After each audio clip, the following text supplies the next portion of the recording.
آپ نے بتایا کہ اکثریت جو ہے وہ بھلی ہوتی ہے، لیکن قرآن پاک میں آتا ہے کہ اکثریت فاسق ہے، اکثریت یقین نہیں رکھتی، اکثریت ایمان نہیں لاتی، تو اس کے اوپر ذرا روشنی ڈال۔ ایک اکثریت ہے جب ہم اردو میں ہم بولتے ہیں، اور ایک ہم کہتے ہیں اکثر لوگ ایمان نہیں لائیں گے، اس کا مطلب بڑی تعداد ایمان نہیں لائے گی۔ قرآن نے ایک لفظ بولا ہے سورہ نساء میں کہ میں نے نفس واحدہ سے انسانوں بنایا، پھر اسی سے اس کا جوڑا بنایا، اور اسی سے پھر رجالن کثیرم و نساء، بہت ساری عورتیں اور مرد پیدا کر دیے۔ جملے کا مطلب یہ ہوگا کہ کچھ بہت سارے پیدا کیے، سارے نہیں پیدا کیے، یہ مطلب نہیں۔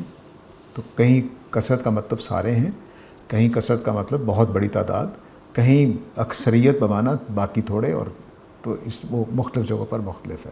تو جہاں کہتے ہیں کہ اکثر ایمان نہیں لائیں گے، بڑی تعداد ایمان نہیں لائے گی۔